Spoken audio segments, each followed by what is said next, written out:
യേശുവിനോടൊപ്പമുള്ള യാത്ര. ദൈവവചനം അനുസരിക്കുന്ന ജീവിതം. യാക്കോബ് 1:22.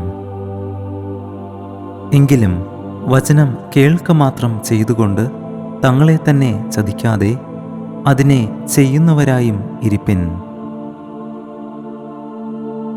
ദൈവശക്തിയിൽ അനുദിനം വളരുവാൻ നാം ദൈവവചനം കേട്ട് അനുസരിക്കുന്നവരായി ജീവിക്കണം.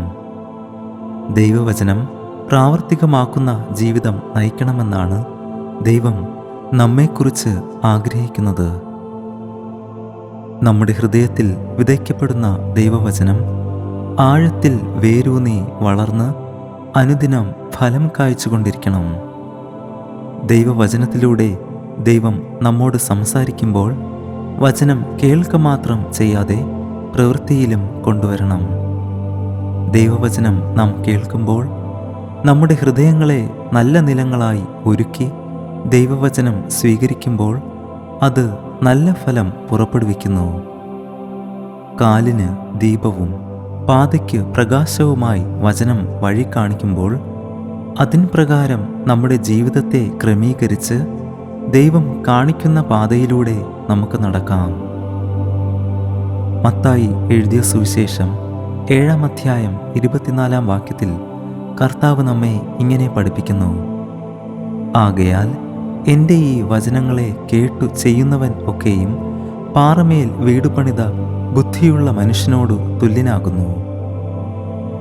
ഈ ഭാഗത്ത് നമുക്ക് ബുദ്ധിയുള്ള മനുഷ്യനും ബുദ്ധിയില്ലാത്ത മനുഷ്യനും നിർമ്മിച്ച വീടുകൾ കാണുവാൻ കഴിയും. രണ്ടിൻ്റെയും വ്യത്യാസം അതിൻ്റെ അടിസ്ഥാനത്തിൽ ആയിരുന്നു. 2 വീടുകളിലും വൻമഴ ചൊരിഞ്ഞു, കാറ്റ് അടിച്ചു. എന്നാൽ പാറമേൽ അടിസ്ഥാനമുള്ള വീട് നിലനിന്നു. അതുപോലെ നമ്മുടെ ജീവിതം ആകുന്ന വീടുകൾ പ്രയാസങ്ങളിലും കഷ്ടതകളിലും ശോധനകളിലും പതറാതെ നിൽക്കണമെങ്കിൽ വചനം കേൾക്ക മാത്രം ചെയ്യാതെ അതിൻ പ്രകാരം ജീവിക്കുന്നവരുമായിരിക്കണം. ക്രിസ്തുവിൻ്റെ വചനം കേട്ട് അതിൻ പ്രകാരം ജീവിക്കുന്നവർ പാറമേൽ വീട് പണിത ബുദ്ധിയുള്ള മനുഷ്യനോട് തുല്യനാകുന്നു. ക്രിസ്തീയ ജീവിതത്തിൻ്റെ ഏക അടിസ്ഥാനം കർത്താവായ യേശുക്രിസ്തു മാത്രമാണ്. ക്രിസ്തുവിൽ മാത്രം ആശ്രയിച്ച് ക്രിസ്തുവിനെ സ്നേഹിച്ച് അനുസരിച്ച് നമ്മുടെ വീട് ക്രിസ്തുവാകുന്ന അടിസ്ഥാനത്തിന്മേൽ, വചനം എന്ന അടിസ്ഥാനത്തിന്മേൽ പണിയുമ്പോൾ അത് എന്നും നിലനിൽക്കുന്നു. റോമർക്ക് എഴുതിയ ലേഖനം 2:13 ന്യായപ്രമാണം കേൾക്കുന്നവരല്ല ദൈവസന്നിധിയിൽ നീതിമാന്മാർ, ന്യായപ്രമാണം ആചരിക്കുന്നവരത്രേ നീതീകരിക്കപ്പെടുന്നത്. വചനം കേട്ട് അതിൻ പ്രകാരം ജീവിച്ച് അനുഗ്രഹിക്കപ്പെട്ട ജീവിതം നയിക്കുവാൻ നമുക്കോരോരുത്തർക്കും കഴിയട്ടെ.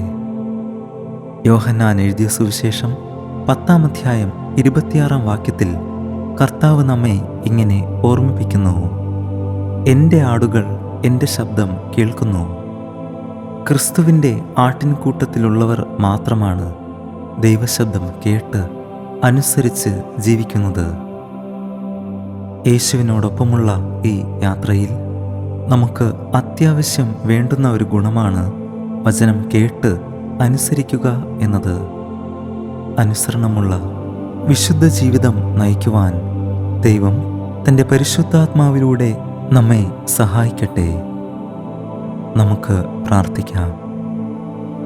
കൃപയും സ്നേഹവും നിറഞ്ഞ സ്വർഗീയ പിതാവേ, ഈ പുതിയ ദിവസത്തിനായി ഞങ്ങൾ അങ്ങേക്ക് സ്തുതിയും സ്തോത്രവും അർപ്പിക്കുന്നു. ഞങ്ങൾക്ക് തന്നിരിക്കുന്ന അങ്ങയുടെ വിലയേറിയ വചനത്തിനായി സ്തോത്രം.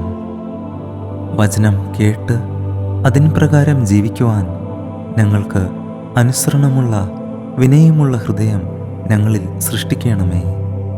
വചനം അനുസരിച്ച് 100 മേനി ഫലം നൽകുവാൻ ഞങ്ങളെ ഓരോരുത്തരെയും സഹായിക്കണമേ. വചനം കേട്ട് അനുസരിക്കുവാൻ ഞങ്ങളുടെ ഹൃദയങ്ങളെ രൂപാന്തരപ്പെടുത്തണമേ. പരിശുദ്ധാത്മാവിനാൽ ഞങ്ങളെ ശക്തീകരിക്കണമേ. കർത്താവായ യേശുവിൻ്റെ നാമത്തിൽ തന്നെ. ആമേൻ. ദൈവം നമ്മെ അനുഗ്രഹിക്കട്ടെ. God bless you.